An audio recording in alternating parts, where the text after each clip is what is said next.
General Assembly's YouTube site. Committee members will be muted throughout this briefing. If you have a question after the presentation, please use the raise hand function, which you're now familiar with. And after we call your name, please wait for Melissa to unmute you. Please adhere to our usual committee rules of one question, one answer from the panel, not one question, one answer from each individual panelist. Today, the Health and Government Operations Committee will receive a briefing on the Office of Program Evaluation and Government Accountability's recent report on emergency procurement policies. We will first hear from Michael Powell, Director of the Office of Program Evaluation and Government Accountability, and Tanya Webb, Senior Program Evaluator at that office. And this presentation will be followed by question and answers. Afterwards, we will hear from Ellen Robertson, Legislative Liaison, Robert Gleason, Chief Procurement Officer, Office of State Procurement, Michael Hafley, Deputy Chief Procurement Officer, Office of State Procurement, and Dr. Victoria Steger, Chief Learning Officer, Office of State Procurement at the Department of DG General Services. I believe I should add Robertson is Legislative Liaison for DGS. This presentation will also be followed by a Q&A session. And I would again remind everyone, this briefing is scheduled to conclude by 11:30.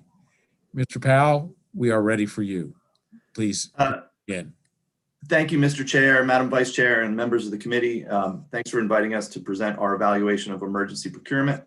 My name is Mike Powell, and I'm the Director of the Office of Program Evaluation and Government Accountability in the Department of Legislative Services. And I'm joined by my colleague, Tanya Webb, who led this evaluation. Before we present our evaluation, I'd like to take a minute to tell you about our office, which is relatively new. OPEGA, as we call it, is believed to be the first new office in the history of DLS and began a little over a year ago. We conduct program evaluations, which generally focus on the efficiency, effectiveness, and economy of governmental units or activities. In some ways, we're similar to auditors, except auditors generally assess whether something was done the way it was supposed to have been done, whereas we are more interested in what impacts and outcomes a program has and how that program can be improved. And Melissa, if we can go to maybe the second slide. This summer, we were asked to conduct a performance evaluation of the state's emergency procurement processes, laws, and regulations. In conducting this evaluation, we examined over 550 procurements that went to the Board of Public Works over 8 fiscal years. Is that the PowerPoint? I only have the report. Tyler, if we could maybe get that PowerPoint. Sorry, in conducting this, we looked at over 550 emergency procurements that went to the BPW over 8 fiscal years. Our work led to 4 broad categories of observations and 4 broad categories of recommendations, which we'll summarize for you. Our report contains all of the observations and recommendations with a lot of detail that I will skip over in the interest of time. But first, let me define emergency procurement and describe how it works in Maryland. The law and COMAR allow for state agencies to conduct procurements that circumvent the normal state procurement processes when an unforeseeable event poses a risk to public health, public safety, or public welfare. Most, if not all, states have similar provisions. The normal state procurement processes seek to ensure confidence, equity, quality, integrity, and competition, among other objectives.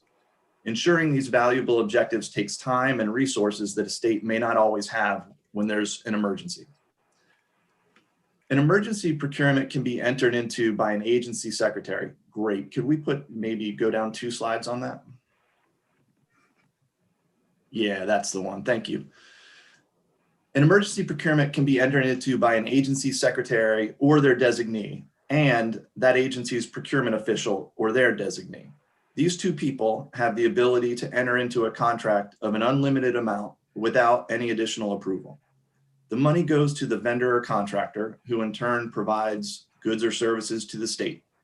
Within 30 days, the contract needs reported in Maryland Marketplace Advantage, or EMA, which is the state's public procurement portal. And within 45 days, it needs reported to the Board of Public Works. The BPW can do 2 things. They can either accept the emergency procurement or they can remand it. Remanding means essentially sending it back to an agency for more information. Meanwhile, the contract is already executed, goods and services may be being provided, and money has gone or continues to go to the vendor. Can we go to the next, go 2 slides down if you could. The first observation we'd like to share with you is simply average is spending over $50 million per year using emergency procurements. And this amount has ranged from 20 million to over 150 million prior to the current fiscal year, in which, driven by the COVID-19 emergency, somewhere around $1 billion has been spent using emergency procurements. You can see that in normal years, Maryland conducts somewhere from approximately 50 to 80 emergency procurements per year. Next slide, please. The next observation we want to share with you is how few emergency procurements are remanded by the BPW. Of 554 we examined, only 5 were remanded, or less than 1%. Of the 5 included the package of 60 emergency contracts related to the COVID-19 state of emergency that was remanded by the BPW in June and ultimately accepted early in fiscal 21. Another one of the 5 was a somewhat infamous contract to restock vending machines at a highway rest stop in Western Maryland. The Board of Public Works understandably remanded this contract back to the agency because it did not address a risk to public health, safety, or welfare. The agency rebid the contract through the normal procurement process, and 15 months later, an acceptable contract was awarded. While the emergency contract was in place for over a year, this is the only example we observed where state spending was curtailed for an emergency procurement. Next slide, please. Maryland has an aspirational goal that 29% of the value of all contracts awarded go to minority businesses. Ensuring minority business participation takes effort and time and is made more difficult in urgent situations. Excuse me. We found that only 9% of emergency procurements had any documented MBE participation. And if you could go to the next slide, the most MBE content in one fiscal year was just over 10% in fiscals 15 and 19, well short of the state's MBE participation goals. And let me just talk to this slide really quickly. So the red line is the state's goal of 29% participation, that 29% of contracting dollars go to minority businesses. The blue is the overall attainment for all types of contracts that the state does in a year. And yellow is the amount of emergency procurement dollars that go to minority businesses. Next slide, please. Competition is the foundation of public sector procurement, yet over half the emergency procurements we examined, 56%, only had one bidder. And of those with only one bid, at least 59% of the time, that was because the state only solicited one bid. Next slide, please. The final observation I'd like to share is that many types of emergency procurements occur with regular frequency over time. For example, every fiscal year we examined had at least 3 Department of Public Safety maintenance emergency procurements, totaling 86 over the 8 years. This is not to say those needs were not urgent.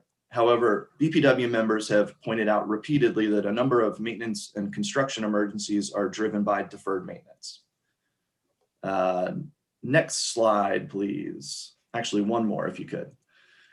Based on our observations, we made a number of recommendations for improving Maryland's emergency procurement capability, which I will summarize. Our first important recommendation is that the Office of State Procurement in the Department of General Services provide a detailed, thorough report on all emergency procurements annually to the General Assembly. Some reporting exists, but it has changed over the years and it's not comprehensive. We recommend this report go to the Legislative Policy Committee, Senate Budget and Taxation Committee, and House Appropriations Committee. We believe these committees should have a full understanding of how money they appropriated has been spent before making future agency budget recommendations. The second recommendation of note is that the Chief Procurement Officer in the Office of State Procurement provide advance approval of emergency procurements. Given the lack of strong oversight of emergency procurements, we believe additional upfront controls might prevent problematic emergency procurements from moving forward, or may even discourage agencies from attempting them in the first place. Several states, including Pennsylvania and North Carolina, have a similar system in place. I would like to note that DGS respectfully disagrees with this recommendation, primarily due to how it may delay action in a genuinely time-sensitive emergency. This is an understandable concern. This is not in our report, but I'd like to point out that of all the emergency procurements we examined, in over 2/3, the contract was not executed until 3 or more days after an agency decided it was an emergency. We are open to the idea that the pre-approval could be waived if, quote, time does not permit, as is the case in Pennsylvania and North Carolina, or even during an official state of emergency declared by the governor. We simply feel that in a vast majority of cases, pre-approval would serve as an appropriate control. Next slide, Melissa. Thank you. Additionally, we recommend a revision to the regulatory definition of an emergency for procurement purposes in COMAR, specifically to eliminate the condition of unforeseeable from the definition and to make the urgency of the procurement as important as the risk. We also recommend expanding the use of something called expedited procurements, which are currently only available to the Aviation Administration and Port Administration. We'd like that expanded to all state agencies. Finally, we recommend that the Office of State Procurement work with state agencies to reduce the number of emergencies that require emergency procurements. As we conclude, it's important for me to note that in examining 8 years of emergency procurements, we did not come across any contracts that suggested an egregious waste of state money. We attribute this more to the professionalism of the procurement personnel around the state than to controls and oversight in law and regulation. I will conclude by saying how much we appreciated talking to so many procurement professionals from the state agencies, and particularly appreciated the professional cooperation of Mr. Gleason and his staff at the Office of State Procurement. Thank you. This concludes our presentation, and I am happy to take any questions. Okay. Are there questions from any of the members of the subcommittee or the full committee who are participating in this discussion, in this meeting? Delegate Slaga. Thank you, Mr. Chair. Thank you, Mr. Powell, for this presentation. We did receive the evaluation PDF, but can you also send us your PowerPoint? Be happy to. Thank you. You'll send it to staff and then staff will send it to the rest of us. Yes, sir. Thank you. Thank you. Delegate Lewis Young. You have to unmute yourself. Got it. Thank you very much, Mr. Chair. Is there more of an opportunity for the Board of Public Works to be part of this evaluation process? They're the final stage of approval, and perhaps they could have a set of criteria as well, so that if something inappropriate moves through the process, they were in a position to better evaluate whether it should move forward. So it's a great question. I do want to point out that because they serve such an important role in reviewing emergency procurements, I reached out to all 3 members of the Board of Public Works to solicit their thoughts on how the emergency procurement capability works for the state of Maryland and how it might be improved. I got great responses from 2 of them, which generally aligned with what we had seen in doing our evaluation. And frankly, what I think we've discussed with Mr. Gleason and the folks in the Office of State Procurement. So I thought their input was important because they probably have the most sort of direct knowledge of these kind of awards than anyone else. I'm not sure if that answers your question, Delegate Young, but I'm happy to try and answer some more of it if I didn't get it.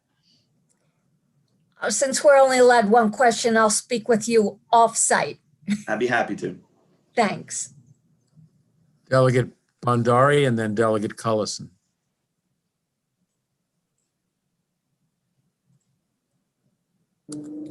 Yeah, thank you. Mr. Chair, just I have a question regarding your method. You said the interview, you guys conduct a structure and unstructured interview. Could you elaborate on that? How many people were included in the methodology piece a little bit in detail? Sure. I think Tanya, we may have listed the departments that we spoke to. We spoke to most every procurement people from about every agency that has done multiple emergency procurements over the years. So the health department, public safety, MDOT, USM, and I think there were some others that we spent a lot of time with just getting their perspective on state procurement law and regulations and how they use emergency procurements and things like that. Okay, thank you. Sure. Delegate Chisholm, excuse me, Delegate Cullison, and then Delegate Chisholm. Thank you, Mr. Chair. And I apologize if this question relates to my limited knowledge of the procurement process, but I am concerned about the lack of outreach to MBEs in the regular procurement process as well as the emergency process. Is there the opportunity for MBEs to provide information to agencies, DGS, around who they are, what they do, so that when these emergencies come up, they could immediately be in the outreach system? That's probably Mr. Gleason is better positioned to answer that question. I think it's a good one. I'll just point out that when it comes to the MBE content, again, that takes time and effort to make sure that it is open to MBE participation as much as possible in a normal procurement. And sometimes in an emergency, you don't have the time to be able to go through the effort that takes. And so, I think at a minimum, trying to take things that maybe aren't genuine emergencies or could be handled differently and not letting them go forward as an emergency procurement, but handling them through the normal procurement process would improve the amount of MBE participation. Thank you very much. Thank you, Mr. Chair. Delegate Chisholm, then Delegate Lewis. Thank you, Mr. Chairman. My question kind of piggybacks on that. The slide that you showed that 86% of the contracts were just one bid contracts. Can you speak to, is that due to maybe only one contractor can fill that? Is it due to the emergency? What's the typical cause for only one bid coming in? Yeah, thank you for your question. I want to clarify, I think it's 58%, but Melissa, maybe you can pull that slide up to make sure we're all on the same page. Certainly in some of those cases, I think we've seen evidence that in some cases, there may be a relationship with a particular vendor that has served a place in the past. They know they can do the work and they know they can do it quickly. I think there's at least half a dozen emergency procurements for state police helicopter repairs. It may be that there are only, there's only one or two firms that are able to provide that service. I don't know that for a fact. But,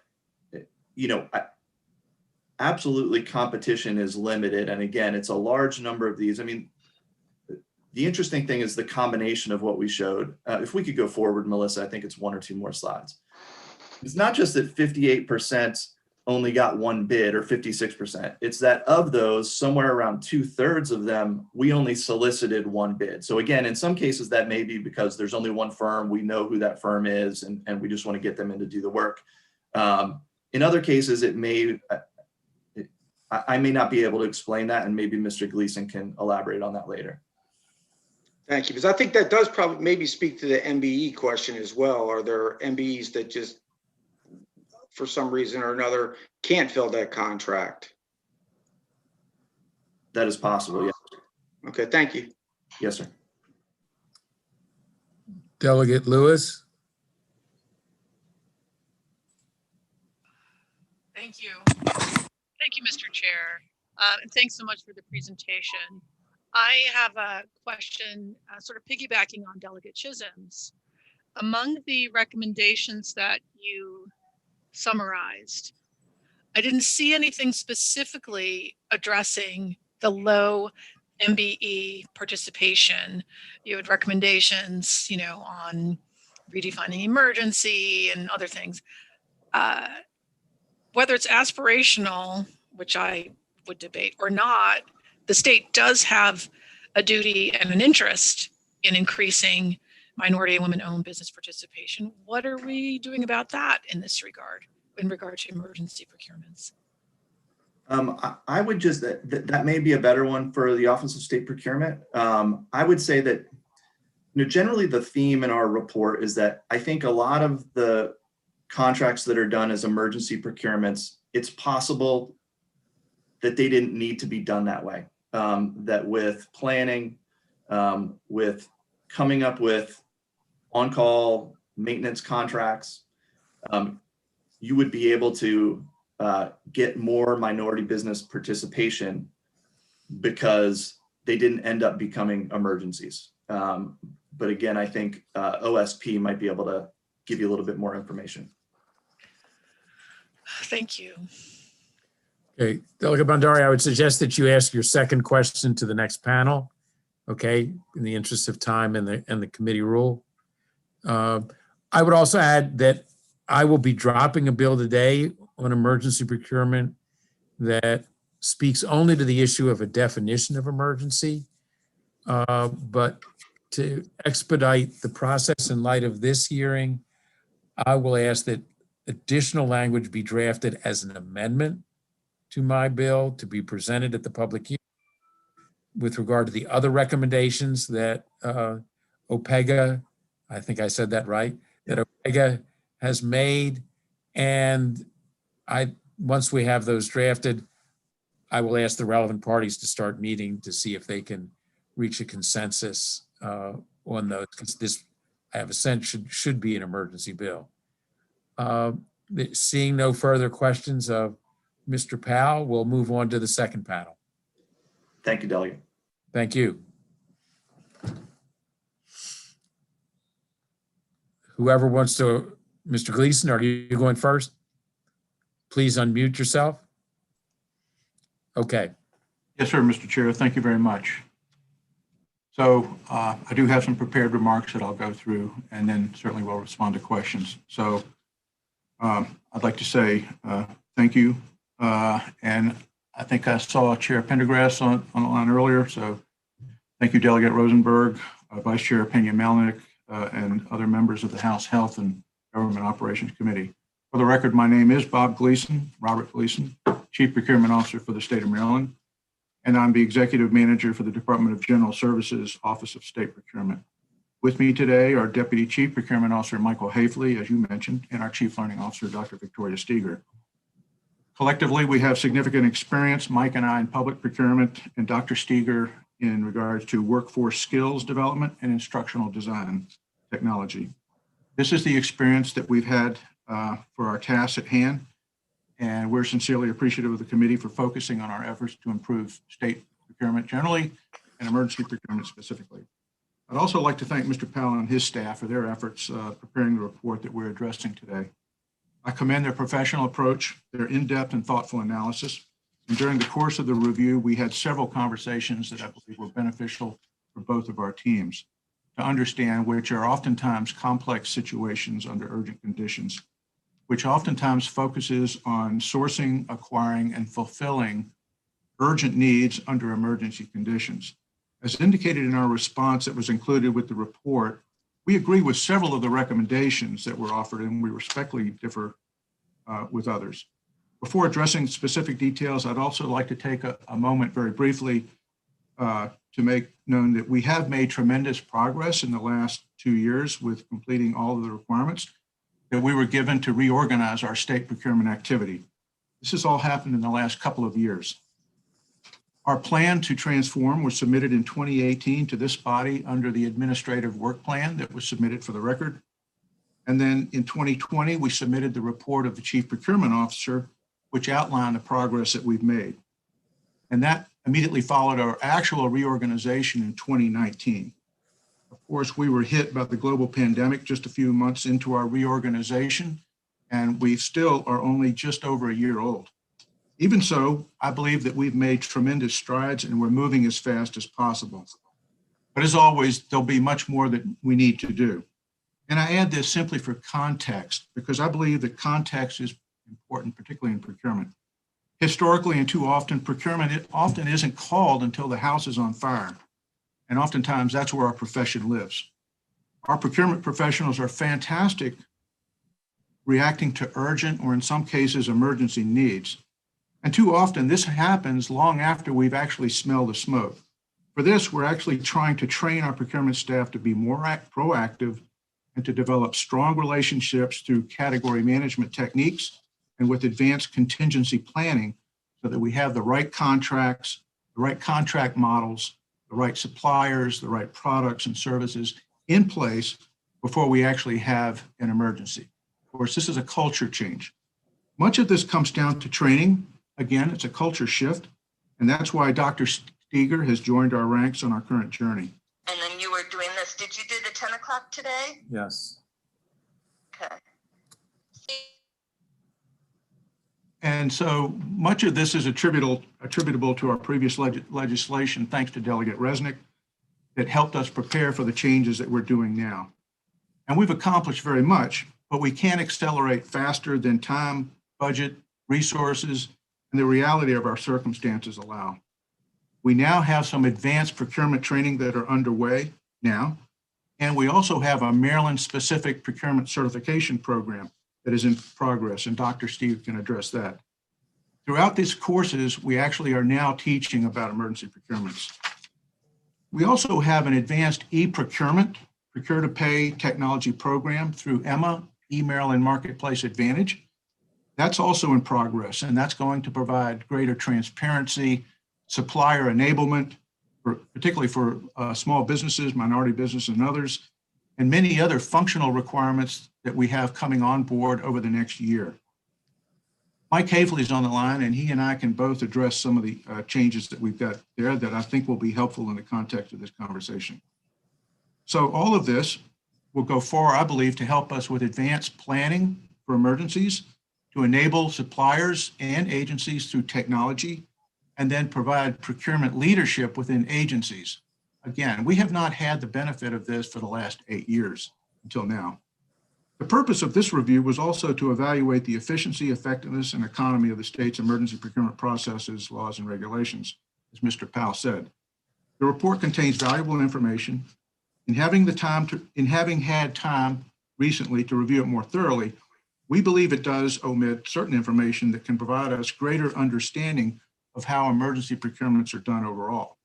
For instance, based on the average value of reported emergencies during the reporting period, as compared to the total addressable statewide spend, the value of emergency procurements average less than 1% per year of the entire state spend. And I don't mean to indicate that this is a small figure, but it helps provide overall perspective of all the procurements that we're doing and the context, again, that this fits into. The number and the value of procurements made using a method other than emergency should also be considered. Many times the use of the emergency procurement method was actually avoided because an existing contract was in place, was available for use. Or in some instances, the small procurement methods were actually used in an emergency circumstance. But these are not reported as emergency procurements, so don't make the record. Additionally, the review accurately points to legitimate concerns on the submissions of the annual reports that we did receive on emergency procurements by government units, stating, and I quote, "Annual reports are inconsistent and they don't always report the full range of emergency procurements." Commenting further, the review states, "These and other inconsistencies among the reports makes it problematic to compare or to summarize the annual reports across agencies and over time." From my perspective, from a CPO's perspective, and looking across all statewide needs, this is a key factor that I would seek to understand better, working with Mr. Powell on how emergency procurements can be more accurately assessed, reported, overall, and across the board, rather than just simply a narrow focus on DGS. Because of the limited time we have this morning to address the report, I would like to focus the remaining minutes of my comments to the committee to consider regarding the recommended legislation or the proposed legislation that was found in Appendix B. DGS can support the proposed bills that define an emergency and for use of an expedited procurement. While use of expedited procurements may have little impact on emergency procurements, they are a valid tool and an important tool for all agencies and should have them available to them.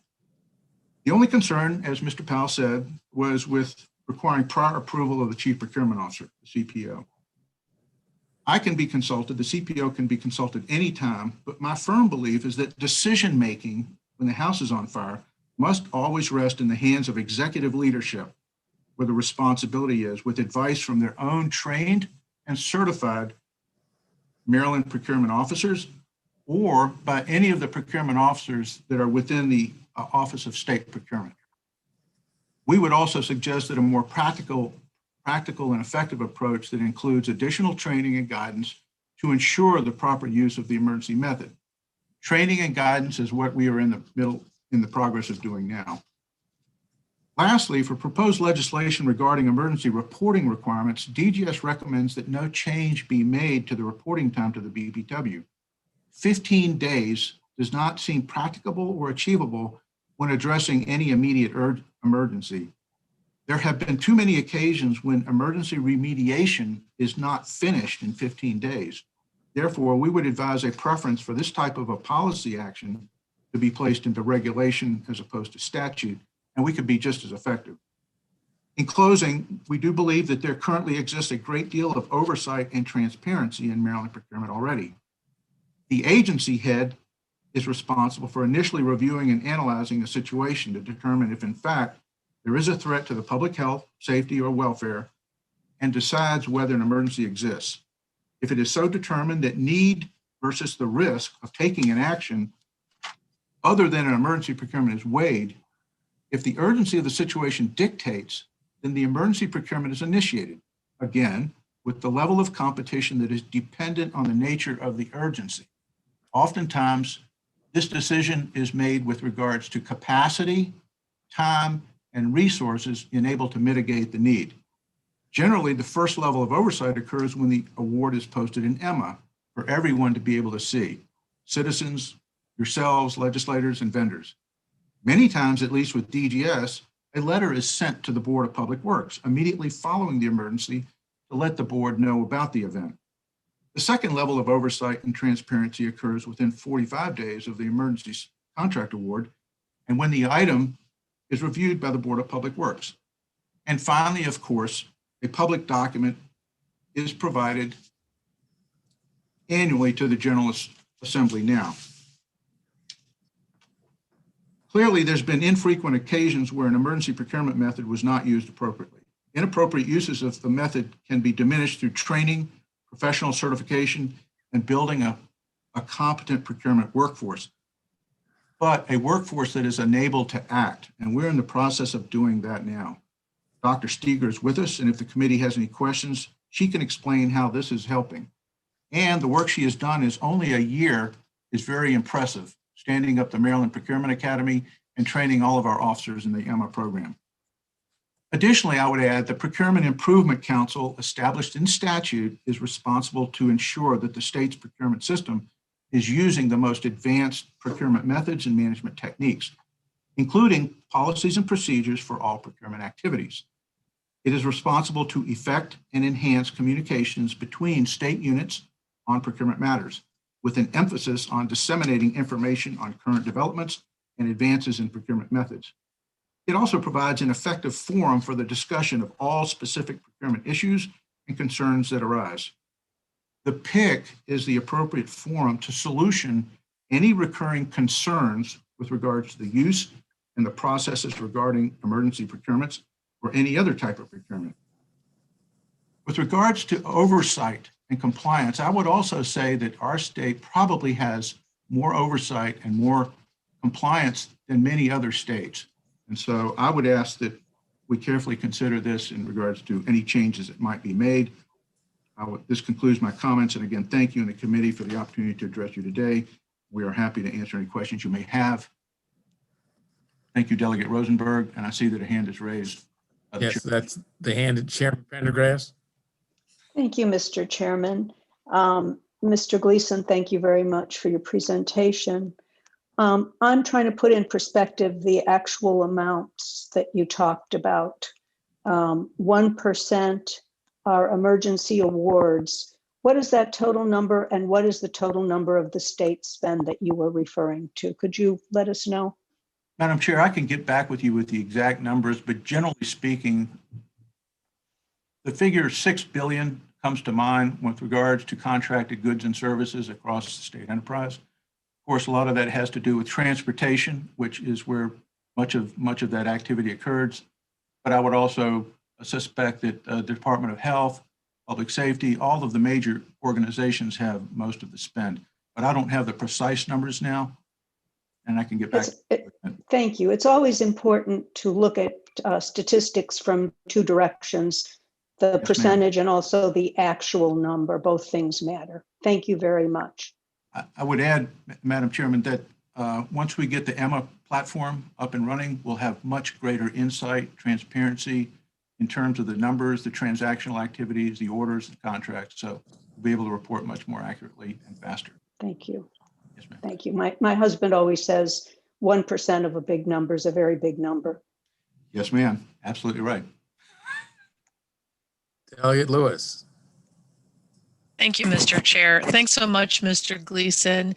I'm curious about the new procurement training academy that you referred to. I'm not sure, I might be one of the few members of this committee that has experience in state procurement process, and I was trained in the past. I'm just wondering, how is that different, and what kind of results do you expect to see with better trained procurement officers? Yes, ma'am. And for that, I'm going to defer to Dr. Steger, but I would also add, not only are we going to be training our procurement officers, but we also have plans for training our suppliers, small, minority, women, veteran suppliers. Oh, that's good. Number two is market making, to make sure that our suppliers are ready to do business with us. Dr. Steger, do you have anything you could add to the delegates? Is it okay, Mr. Chair, to get a? Certainly. Thank you. Please go ahead. Thank you, Mr. Chair, and thank you for the question, Delegate Lewis. Since you have some experience with procurement training, please forgive me if I add some things for those who do not. I believe one of the delegates said earlier that she didn't have much experience with it. What we did was we looked at national and international competency models for procurement professionals. That's from NASPO, NIGP, and others. We then looked at Maryland requirements. We did a needs assessment with all of the procurement officers across multiple agencies. So we got a top down and a bottom up. Like Chair Pendergrass said, you need to look at numbers and statistics from two different directions. So we did. And then we developed a competency model that's Maryland specific, but again, is based in national standards.